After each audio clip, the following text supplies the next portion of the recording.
Bonjour à tous, donc je nous présente, voici Nathan, moi c'est Julien, nous travaillons tous les deux pour Sodémat, une filiale d'Eiffage. Et à la demande d'Eiffage, on vient aujourd'hui vous présenter des informations concernant les machines électroportatives accidentogènes.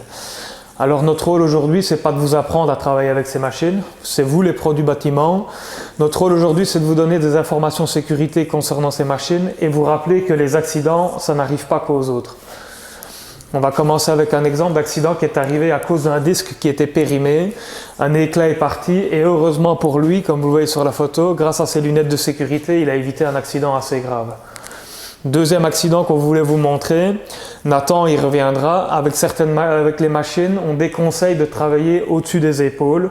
Ici, l'accident, c'est que la machine, en travaillant au-dessus des épaules, s'est coincée, elle est revenue vers lui et on voit tout de suite les dégâts que ça a pu causer.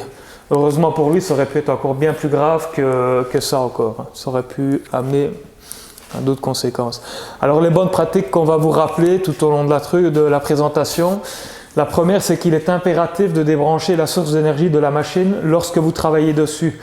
Donc dès que vous changez le consommable, que ce soit le disque, que ce soit une lame, que ce soit qu'importe, on demande de retirer l'accu ou la source d'alimentation de la machine.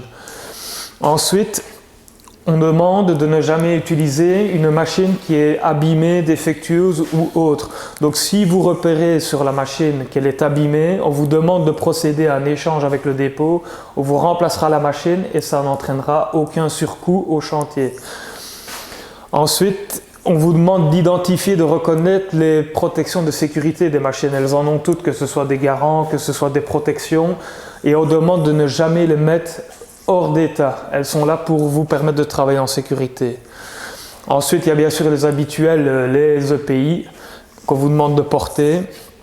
On vous demande aussi, dans un autre temps, c'est de faire attention à la tenue vestimentaire, de porter des vêtements qui ne sont pas trop larges, qui collent bien au corps pour éviter toute prise dans les machines. De faire attention aux bijoux, que ce soit les bagues, que ce soit les colliers ou autres. Et également, parce que ça revient à la mode, tout ce qui peut être cheveux longs chez les hommes, chez la barbe, pour qu'elles ne viennent pas se prendre dans les machines. Donc voilà les points qu'on a à peu près généralisés. Nathan maintenant va faire un point général sur chacune des machines avant de reprendre en détail chacune des machines sur des points un peu plus spécifiques. Donc voilà, au sein du groupe Eiffage, on sait que la sécurité est primordiale, donc n'oubliez pas le port des EPI, casque, gants, lunettes de sécurité et bottines en toutes circonstances. Et on va favoriser les protections auditives avec les bouchons d'oreille ou les coquilles qui s'adaptent sur le casque et les protections contre les voies respiratoires avec un masque anti-poussière. Alors avant chaque utilisation avec la machine, on va vérifier que ce soit le câble d'alimentation ou la batterie, qu'il soit en ordre, pas coupé, fissuré, que les pins d'embranchement de la fiche soient toujours bien solidement droites, que les batteries soient en ordre de fonctionnement, bien chargées, qu'il n'y ait pas à coup, qu'elles ne soient pas abîmées. On va faire un petit check-up général de la machine, donc bien vérifier à ce que les carcasses soient bien présentes, sans coup, sans fissure, pas trouées, que tous les garants de sécurité soient bien présents, que les poignées auxiliaires présentent également. On va adapter ces poignées auxiliaires en fonction de l'utilisation, donc plutôt gaucher ou plutôt droitier. La vérification du consommable, donc bien vérifier à ce que le disque soit bien nickel, que les burins aussi en ordre de fonctionnement. Toujours stocker les machines et les consommables dans un endroit sec. Toujours travailler, comme Julien l'a dit, avec la machine hors tension si vous devez changer le consommable. Donc on débranche le câble d'alimentation ou on enlève la batterie. Quand on vient travailler avec une machine, toujours bien garder le câble d'alimentation derrière soi. On travaille toujours vers l'extérieur et on ne vient jamais travailler vers soi. Bien maintenir la machine à deux mains. On ne vient pas travailler avec une machine au-dessus des épaules et on garde un dos droit. Question ergonomique. Et enfin, on va essayer de nettoyer ou de souffler les machines dès que possible. C'est de la prévention. Donc maintenant, on va passer machine par machine, rappeler un petit point ou deux plus précis par machine. Commençons par le burineur. On a remarqué qu'il y avait quelques soucis avec les mandrins dus à une mauvaise lubrification. Donc dans chaque boîte est livré ce petit tube de graisse. N'hésitez pas à venir regraisser de temps à autre la tête de la mèche avant l'utilisation. Et n'oubliez pas aussi, c'est une machine assez bruyante, on travaille dans le béton, donc les bouchons d'oreille on préconise, ainsi que le masque anti-poussière. À chaque fois, on va vous montrer des exemples de machines qui sont endommagées, avec lesquelles justement on vous demande de procéder à un échange avec le dépôt afin d'éviter tout accident. Voici des exemples types de machines qui sont revenues de chantier. Ici, on a une fissure sur la carcasse, donc on a un risque d'électrocution. On a ici la poignée qui est manquante, donc on ne peut pas tenir solidement la machine, donc on a un risque d'accident. Et ici, on a un problème avec le mandrin. Donc c'est des exemples types de machines qu'on vous demandera de renvoyer au dépôt pour faire un échange. Seconde machine, la scie circulaire. Donc on va bien vérifier, comme je l'ai dit, l'état du consommable, de la lame. On va venir régler la profondeur de coupe suivant l'utilisation que vous en avez. Bien vérifier à ce que tous les carters, tous les garants de sécurité soient bien présents, couteau diviseur. Bien maintenir la machine à 2 mains. Et si vous devez changer le consommable, bien vérifier l'alésage, que l'alésage du disque soit bien compatible avec celui de la machine. Voici des exemples à nouveau de machines endommagées. On vous demande de faire un échange avec le dépôt. Ici, on a le garant qui est abîmé, donc on ne peut plus travailler en sécurité. Et ici, on a le plateau de la machine qui est carrément sectionné, qui est abîmé. Le risque de travailler avec une machine dont le plateau est dans cet état, c'est qu'on risque instinctivement de revenir avec la main près de la lame et donc on risque d'entrer en contact avec la lame et donc de se faire assez mal.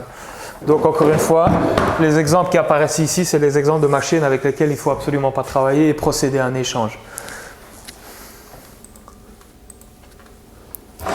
Machine suivante, la meuleuse.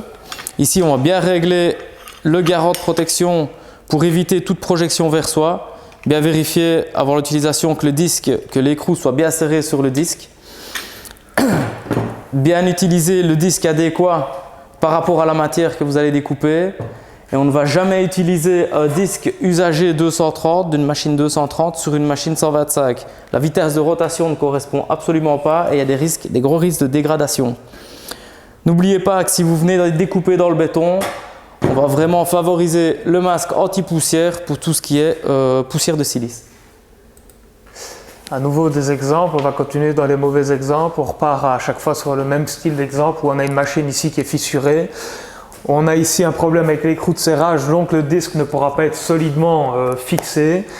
Et on a encore cette fameuse poignée qui est manquante, donc on ne pourra pas tenir la machine à 2 mains et donc on a un risque qu'elle échappe des mains et donc à nouveau un accident. On va parler maintenant plus du consommable. Le point principal à savoir sur le consommable, c'est que sur chaque disque, sur la bague centrale se trouve une date de validité, une date de péremption. Une fois que cette date est dépassée, on ne travaille plus avec le disque parce qu'il y a des risques d'explosion du disque et ça amène à l'accident qu'on a vu au début avec le morceau qui atterrit dans la lunette du monsieur.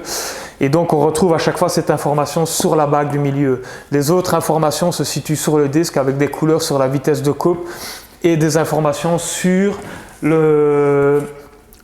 l'usage du disque et sur ce à quoi ça sert à couper ou à disquer. Voici un accident qui est arrivé dans le groupe à nouveau. On est quand même sur un accident assez lourd avec des fractures au niveau de l'index et des contusions au niveau de l'auriculaire gauche. Alors les 4 raisons qui ont poussé à cet accident, qui ont amené à cet accident, c'est ce dont on vous parle maintenant depuis le début. La première, c'est que la poignée n'était pas montée, donc on n'avait pas une bonne prise sur la machine. Le capot de protection n'était pas monté. La pierre aiguisée ne convenait pas du tout à la machine, comme on peut le voir sur la photo où la pierre est beaucoup trop grosse. Et enfin, la fameuse date de validité de la pierre était dépassée. Elle était finie en 2016 et l'accident a eu lieu en 2017. Donc la date de validité de la pierre était dépassée d'une année. Et donc voici l'accident que ça a causé. Machine suivante, le cloueur. Machine à détonation assez forte. N'oubliez pas vos bouchons d'oreille. Ensuite, on ne laisse jamais la machine chargée sans surveillance et après chaque tir effectué, on va retirer la source d'énergie. Ici, c'est dans le cas contraire, c'est un exemple de machine qui est justement prête et apte à partir pour travailler. La machine, comme on le voit, est dans bon état, il n'y a pas de problème sur la carcasse. Les munitions sont bonnes et voilà, donc c'est pour une fois un exemple de machine prête à partir sur chantier. La scie sauteuse.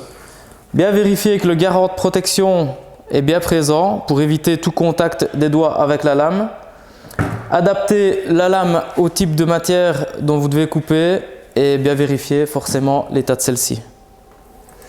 On repart sur des exemples de machines avec lesquelles on ne doit pas travailler. Ici, on a cette fameuse lame qui est abîmée, qui est pliée, qui est coupée. Le risque de travailler avec ce genre de lame, c'est qu'à un moment, elle risque de casser, elle risque de se projeter et si elle atterrit sur quelqu'un, ça peut vite faire des dégâts. Ici, on a un problème sur le plateau à nouveau et ici, le fameux capot de sécurité qui est manquant et donc on a un risque d'accès à la lame avec les doigts ou avec la main carrément tout entière. Machine suivante, la scie à vola. On n'a pas su en prendre une avec nous, mais vous la connaissez toutes. Cette machine est indispensable sur nos chantiers. Donc on va éviter de bloquer le garant en position haute. Bien vérifier l'alignement de la lame avec le couteau diviseur. Vérifier que l'arrêt d'urgence fonctionne, que la lame soit montée dans le bon sens, que la machine tourne dans le bon sens.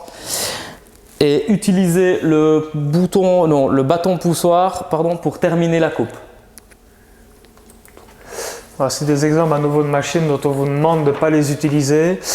Les exemples sont assez criants. Ici, le plus grand, c'est qu'il manque toutes les garants de protection pour éviter d'avoir un accès à la lame et pour éviter tous les accidents. Ici, les garants sont cassés, endommagés. Et le fameux exemple du bâton poussoir qui est fourni avec chacune des machines pour vous éviter d'avoir un accès à la lame. Accès à la lame, donc voici un accident qu'il y a eu. C'est tout de suite, ce sont des lames qui font énormément de dégâts. Donc il faut absolument se servir de ce bâton et respecter toutes les consignes de sécurité liées à cette machine. Et pour terminer, la tronçonneuse thermique. Machine assez bruyante, donc encore une fois, n'oubliez pas les bouchons d'oreille. Vous allez travailler dans le béton avec probablement, n'oubliez pas le masque anti-poussière. C'est une machine 2 temps, donc n'oubliez pas que si vous devez faire le plat, c'est un mélange 2 temps obligatoirement et pas de l'essence pure. Bien vérifier que la lame est montée dans le bon sens et attention aux intoxications au monoxyde de carbone. Donc ne pas utiliser cette machine dans des lieux clos. Ainsi, c'est un exemple de machine prête à partir, encore une fois, où tout est en état, que ce soit le garant, l'indication du mélange 2 temps, le disque est monté dans le bon sens et donc c'est une machine qui est prête à partir sur chantier et qui est en état de fonctionnement. Ça, c'est un petit graphique qu'on nous a demandé de vous montrer qui explique que pour un accident avec arrêt de travail, donc avec incapacité, on en a 10 avec des premiers soins mais qui n'engendrent pas d'incapacité. On en a 30 qui sont des accidents avec des dégâts matériaux. On a 600 incidents et on n'arrive pas à recenser le nombre de situations et d'actions dangereuses. Donc le but de vous montrer ceci, c'est que maintenant, on aimerait qu'à chaque incident, action dangereuse, vous les remontiez à la hiérarchie dans le but de pouvoir travailler sur ces fameux incidents, les fameux 600, car en diminuant au maximum ces 600 incidents, les 30, on travaillera sur le plus grave, c'est celui tout en haut, afin d'en diminuer le maximum pour éviter dans l'avenir le maximum d'accidents de travail. Et donc voilà, on en a terminé par là. Les buts recherchés, on vous les a déjà dit, c'est de vous sensibiliser sur ces machines dangereuses par toutes les photos qu'on vous a montrées d'accidents, parce que ça n'arrive pas qu'aux autres. C'est de vous inviter à la vigilance, c'est de vous rappeler que lorsqu'une machine est défectueuse, le dépôt est là pour vous la changer et pour vous permettre de travailler en sécurité et de vous rappeler donc de travailler en sécurité et de prendre soin de vous. Donc merci de votre attention et à bientôt.